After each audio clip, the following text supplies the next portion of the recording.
42% BC రిజర్వేషన్కి సంబంధించి కాంగ్రెస్ ప్రభుత్వం first నుంచి కూడా ఖచ్చితంగా చేస్తామని చెప్పి ఇప్పుడు ఆర్డినెన్స్ తోటి స్థానిక సంస్థల ఎలక్షన్స్కు పోయడానికి మొత్తం కూడా సర్వత్రం సిద్ధం చేసిందని చెప్పుకోవచ్చు. దానికి సంబంధించి ప్రస్తుతం మనతో పాటు మాట్లాడడానికి జస్టిస్ ఈశ్వరయ్య గారు ఉన్నారు. మాట్లాడే ప్రయత్నం చేద్దాం. సార్ నమస్తే. నమస్కారం. బాగున్నారా సార్? బాగుందండి. సార్ ఏం చెప్తారు అసలు? ఒక పక్క రాష్ట్ర ప్రభుత్వం కామారెడ్డి డిక్లరేషన్లో ఖచ్చితంగా 42% చట్టబద్ధత చేస్తామని చెప్పింది. ఇప్పుడేమో ఆర్డినెన్స్ తోటి ముందరకు పోతా ఉన్నది. అసలు బీసీలకు న్యాయం జరిగేది ఎలా జరుగుతుంది అనుకోవచ్చు?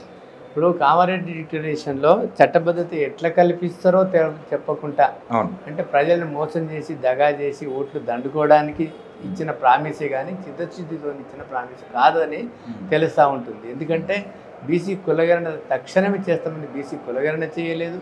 సంవత్సరం రాద్ధాంతం గడిపినారు.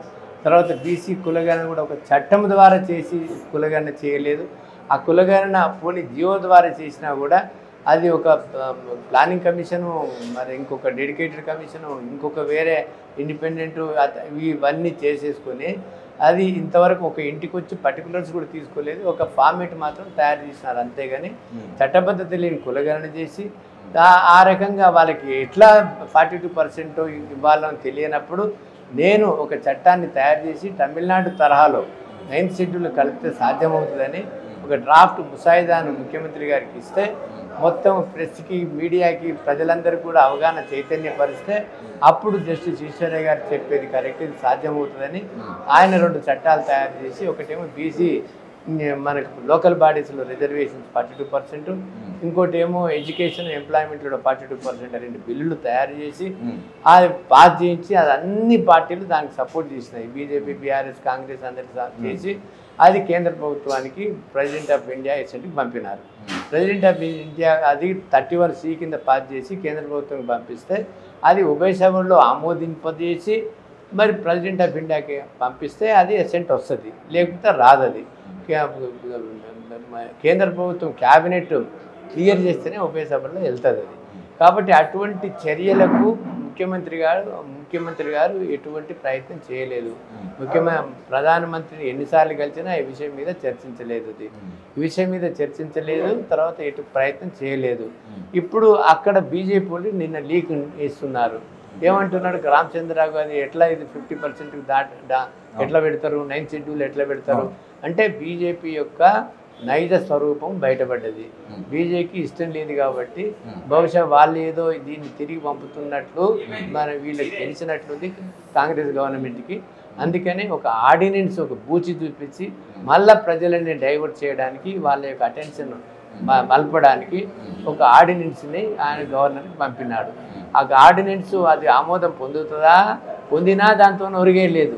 50% మించి ఎలక్షన్ 42% అసాధ్యం. అది ఒకవేళ అది ఆర్డినెన్స్ పొందినా కూడా ఎప్పుడైతే నోటిఫికేషన్ ఇస్తుందో నోటిఫికేషన్ ఎస్సీ ఎస్టీలకు వాళ్ళకు జనాభా ప్రాతిపదికగా అంటే 18, 10, 28 ప్లస్ బీసీలకు 42 అంటే 67% అవుతుంది. 67% 80% కోర్టులు ఒప్పుకోవు.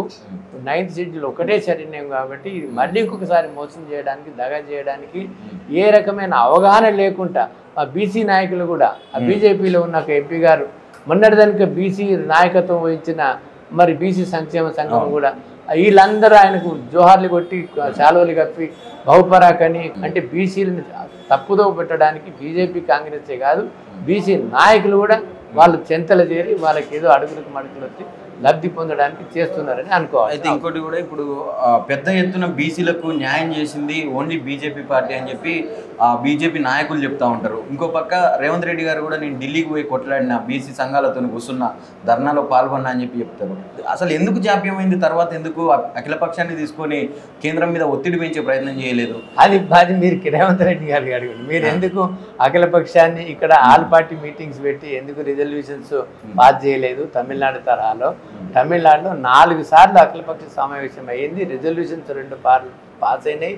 తర్వాత అన్ని అఖిలపక్షం కలిసి కేంద్ర ప్రభుత్వం ప్రధానమంత్రిని కలిసి అప్పుడున్న కాంగ్రెస్ ప్రెసిడెంట్ని కలిసి అప్పుడు ఉభయ సభల్లో పాస్ చేయించుకొని అందరు బాపనోళ్ళైనా, ప్రధానమంత్రి బాపనోడైనా, రాష్ట్రపతి బాపనోడైనా, లేకపోతే అక్కడ ఉన్న కాంగ్రెస్ ప్రెసిడెంట్ బాపనామైనా కూడా మొత్తం ముగ్గురిని ఒప్పించి ఈ ఆ రోజు మరి వాళ్ళు 9th షెడ్యూల్లో కల్పించినప్పుడు అటువంటి ప్రయత్నం ఏ కోశాన కూడా ఈయనకు చిత్తశుద్ధి ఉన్నట్టు కనిపించలేదు. కాబట్టి ఈయనకు చిత్తశుద్ధి లేదు, బీజేపీకి కూడా చిత్తశుద్ధి లేదు. వాళ్ళకు కూడా మా మనసా వాచా కర్మన ఇది చేయడానికి ఇష్టం లేదని నిన్న రామచంద్ర సార్ 42% రిజర్వేషన్కి సంబంధించి ఫస్ట్ నుంచి పెద్ద ఎత్తున లేవనెత్తింది బీసీ సంక్షేమ శాఖ సంఘం. అసలు ఎందుకు మళ్ళీ ఆర్డినెన్స్ తోటే సరిపెట్టుకుంటుంది? ఇంకా ఇదే నిజమైన బీసీ సంఖ్య ఆయన ఎవడైతే ఆయన సంఖ్యలో పోయి శాలు కప్పాను ఆయన అడగండి.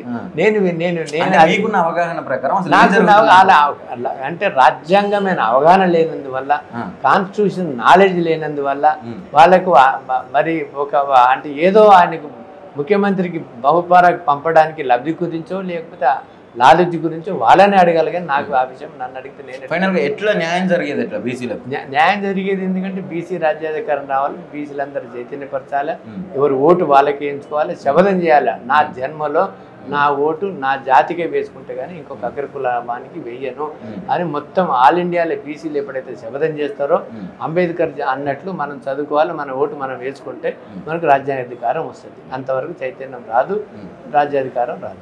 Thank you sir, thank you so much. And ఇది 42% రిజర్వేషన్కి సంబంధించి ఒక బీజేపీ ఇటు కాంగ్రెస్ రెండు తోడుదొంగలై బీసీలను మోసం చేసే కుట్ర చేస్తూ ఉన్నది. ఆర్డినెన్స్ తోటి బీసీలకు న్యాయం జరగదు.